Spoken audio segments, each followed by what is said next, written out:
I love it. Good morning, Kim. Ready? Here we go. All right. All right. We are coming to you from the yachting capital of the world, Fort Lauderdale, Florida. Believe it or not, it is 52 degrees here. Rick, can you believe it? Right here on Fort Lauderdale Beach, yes. Cannot believe it. We're enjoying the weather. We're not in Kansas anymore. It's cold. We're in full gear. But my name is Kim Sweers, the boat boss. I am here with Rick Thomas with Yachting USA.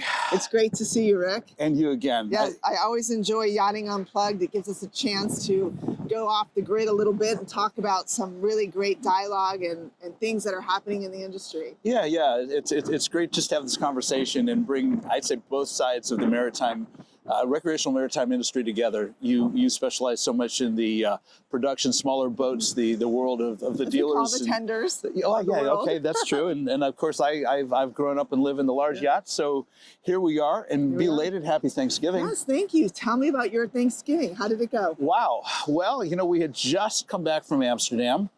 Tristan and I were over for the Mets and the SuperYacht Forum, and we took off and visited some dear friends up in Stewart, and then came home and just knocked out the Christmas decorations. Just, you know, kind of family tradition. I haven't gotten to mine up yet. It's always been our thing. You know, day after Thanksgiving, start putting that stuff up and get that Christmas holiday going. All right, well, I'll make sure to get mine. What did you do this? I actually went to Orlando. A fun fact about me, I have a twin sister, an identical twin sister, who has a bunch of kids, 3 daughters and a bunch of grandkids. So I took Chase, my son, 6'8", you know, kid. Big boy. He's at FSU, so shout out to my son Chase. But yeah, we went to Orlando and hung out there, did some great things. She renovated a old Land Cruiser and so we finally got the unveiling of that. And how fun. Yeah, and she drives a Tesla, so it was good to get back to the electric side of things. But I wanted to say, you know, to all of you, Rick and I know I've been walking consistently for about a year now. We're close to the International Swimming Hall of Fame, which is right up the street. 10 years ago, I was diagnosed with cancer. And to celebrate my anniversary of my first diagnosis, I jumped off a 50-foot platform at least. It was a lot higher than that, I think, but ended up herniating some discs and bulging discs. Kim. Yeah, and no one really knew about it, but I basically started walking. Sounds like something I did when I was a teenager, but go ahead. Yeah, I wasn't intoxicated, but I did it anyway.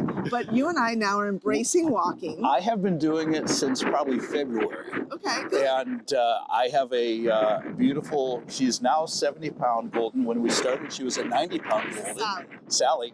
And we go out every morning. Usually we're watching the sunrise, and I go for about 4 to 6 miles every morning. Good for you. Yeah, well, it's a good walk. I'm doing it too. It's helped for any of you that are suffering from back pain, and I know a lot of us are.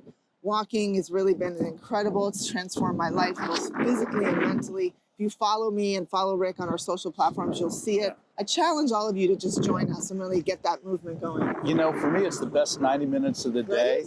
I have that opportunity to think, to meditate sometimes. Sometimes I'm on the phone, working the phones, talking to people. People have come to know that Rick is available for this block of time sometimes.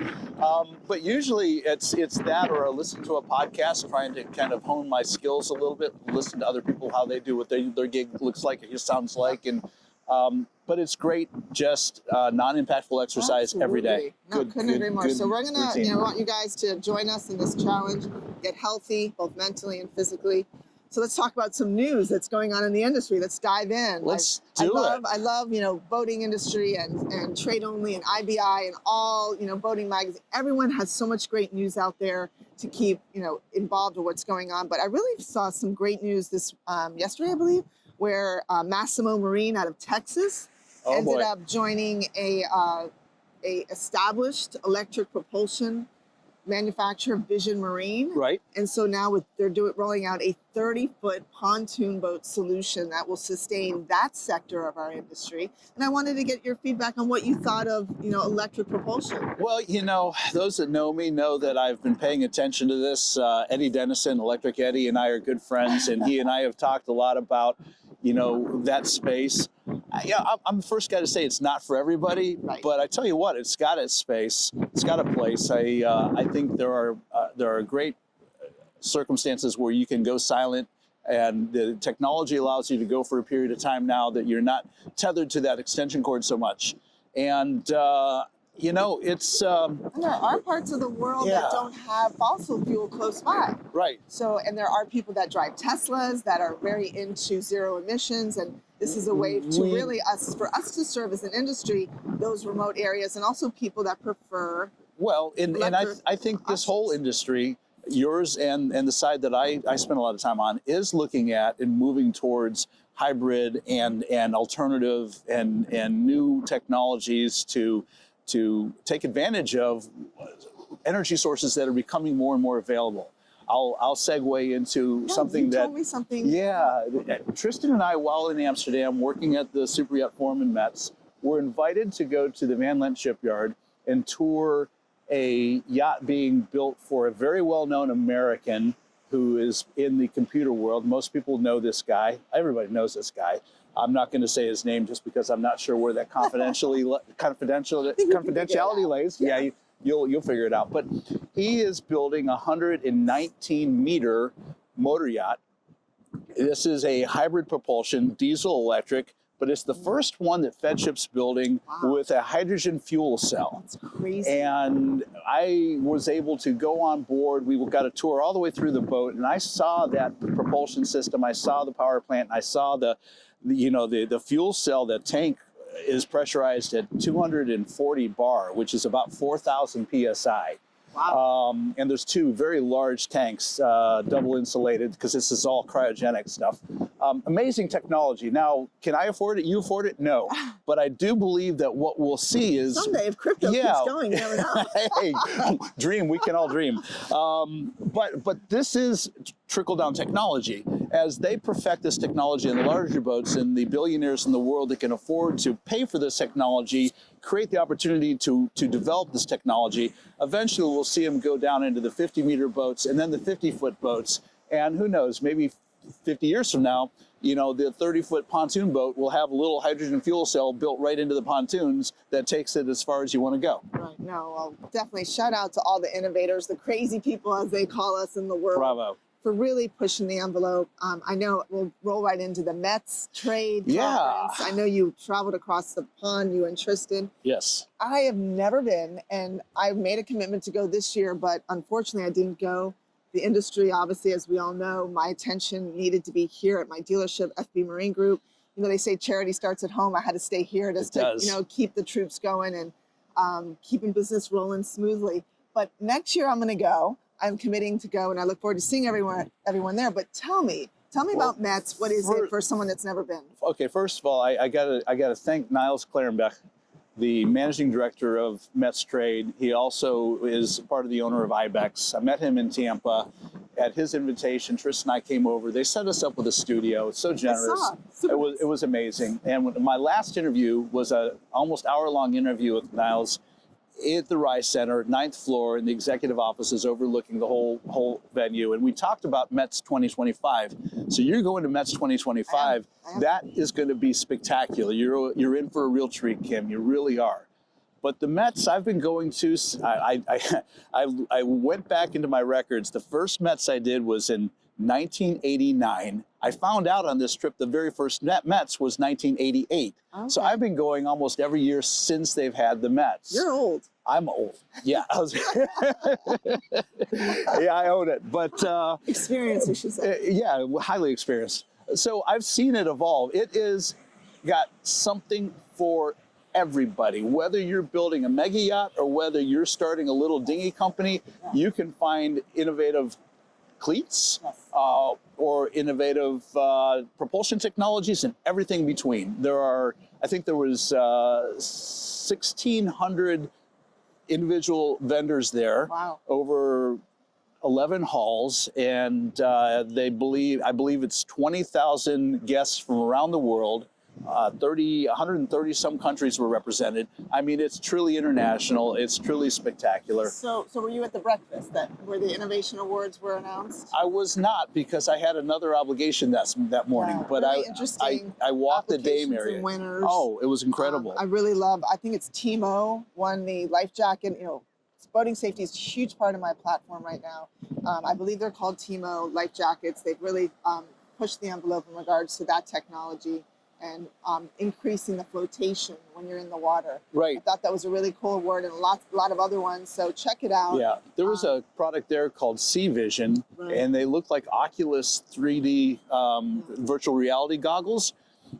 They take away seasickness. If you're seasick, and this is something that'll show up on a lot of boats in the great. future, I'm looking into this. you put these goggles on, and in about 2 or 3 minutes, your symptoms go away to nothing, and they kind of train your. At least we should know I'm into fashion. I don't know. You might have to do a little graphic design on the outside of them, but you know they're therapeutic, and so many people that get seasick.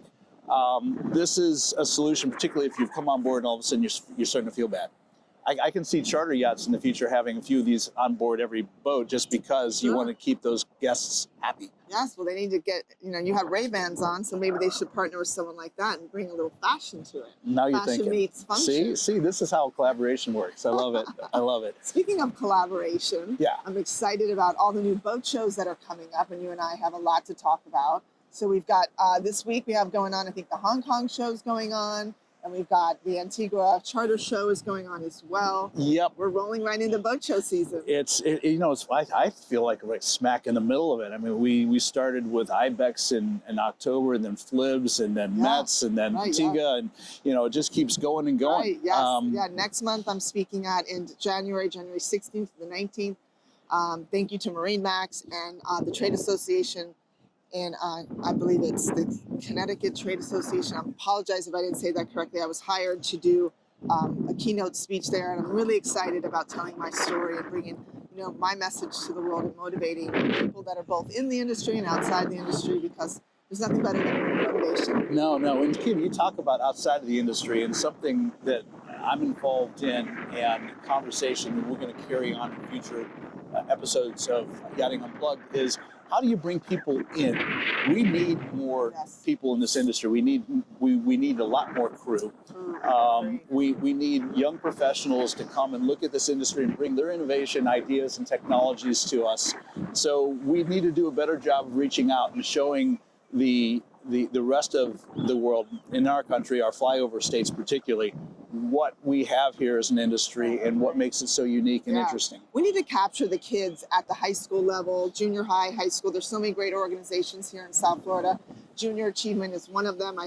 I was on the board for many years, created an internship program that captured the kids in high school and taught them about the marine industry, yachting through Marine Industries Association of South Florida, real estate. There's a lot of trade programs going on.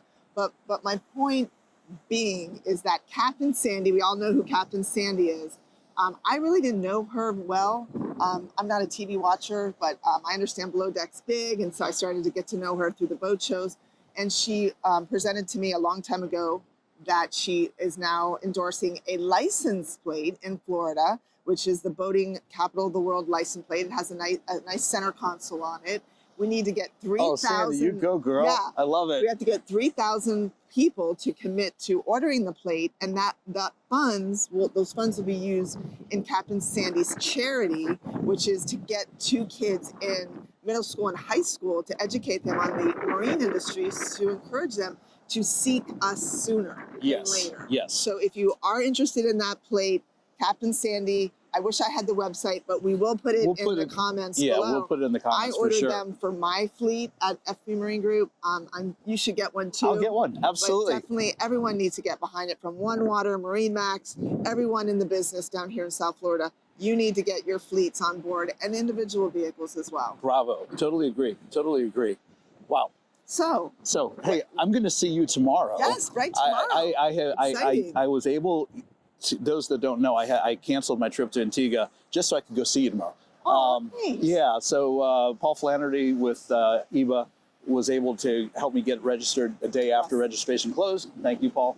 And I will be there. I'm excited to listen to you talk. What you're going to talk about, I think, is insightful and needs to be part of the conversation. Thank you. I appreciate that. And thank you to Paul and the entire team at the International Yacht Brokers Association. One of my juices is I love to speak in public and tell my story. I think that we all are put on this earth for a reason, and my reason is to motivate and inspire people to live their best lives ever.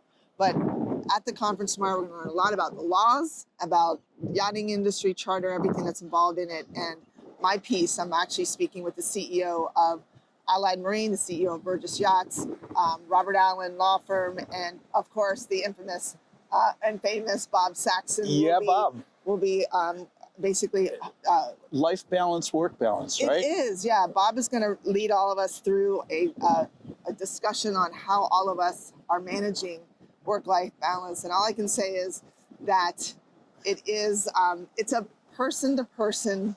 It needs to be tailored to each person, and we'll talk more about it tomorrow. I don't want to give away what I'm going to say. No, but leave them hoping. Yes. Yeah. Yeah. Look forward to seeing you tomorrow, and everyone. Look forward to meeting everybody there. If we haven't met, please come up and say hi. Awesome. Cool. Yeah. So, what's next? What's next? Well, Miami Boat Show. Miami Boat Show. Well, we got to get through the Christmas holidays. Okay. And I'll be rocking my GUE. Yes. My Global Underwater Explorers will be up in cave country in North Florida for 10 days, diving the caves and enjoying hopefully more of this cool, crisp weather on the springs. Nice. I hope it stays as we finish up this amazing year of 2024. Yes. Well, whatever you celebrate, we wish all of you an incredible December holiday season. Absolutely. I was doing a quick, and I'm into history and fun facts, but I was doing a quick search on Hanukkah because we had to do our little email blast for our office. Right. And I found out in 3030 there'll be no Hanukkah in December.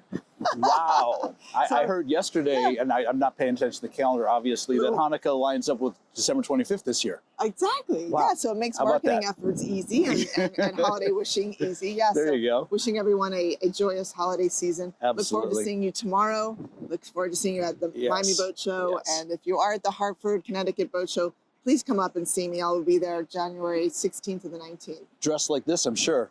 Probably a little bit more. Good seeing you, Rick. Kim, what a pleasure. Yeah. All right. What a pleasure. Take care. All right. And everyone, whether you live, work, or play on the water, just get on the water because there's nothing better. It's a great day to be boating. Yeah, take care, everyone. All right. See you on the next episode. Bye.